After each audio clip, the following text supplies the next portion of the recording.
বা কেন্দ্রের সরকারের সাথে সহযোগিতা এটা হচ্ছে বলে আজকে এটা আরো দ্রুত আমরা এফেক্ট দেখছি, যার কারণে মানুষ কিন্তু আজকে বিজেপির পক্ষে ভোট দিয়েছে।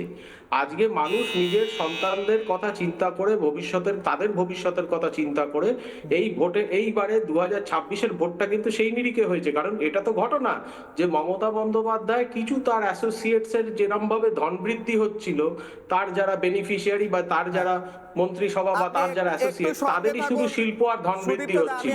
এক সেকেন্ড সুদীপ্ত দা, আপনার কাছে আমি ফেরত আসছি।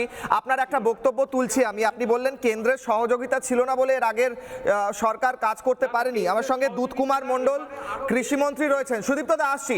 কৃষিমন্ত্রী দুধকুমার মণ্ডল সরাসরি রয়েছেন। আপনাকে রিপাবলিক বাংলা কিশলয় অগ্নিবাণে স্বাগত। এই মুহূর্তে দাঁড়িয়ে যেভাবে শিল্পের জোয়ার আসছে, এর আগের সরকারগুলোর আমলে তা প্রায় উজাড় হয়ে গেছিল। একের পর এক শিল্প চলে গিয়েছে 34 বছর এবং 15 বছরে।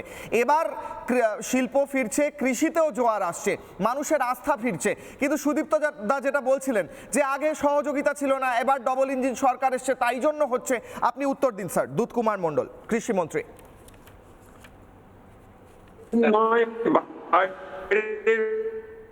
দিদিমণি এখানে স্থির করার চেষ্টা করেছে, কিন্তু বাংলার পরিবেশ ছিল না, যে কারণে শিল্প এখানে কোনোভাবেই দাঁড়াতে পারছিল না।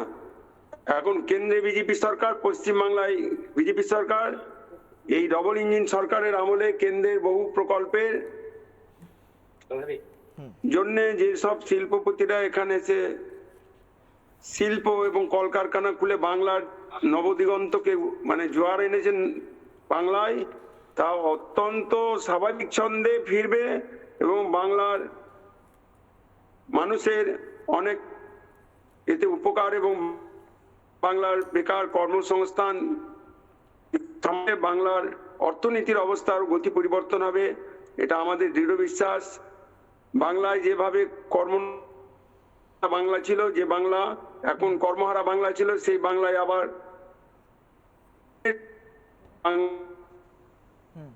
কৃষক এবং যারা বেকার যুবক তারা কর্ম পাবে, কাজের মাধ্যমে তাদের পরিবারের রোজগার বাড়বে এবং তারা বাংলার কৃষক, শ্রমিক এবং বেকার যুবকদের বেশ কানেকশনে প্রবলেম হচ্ছে।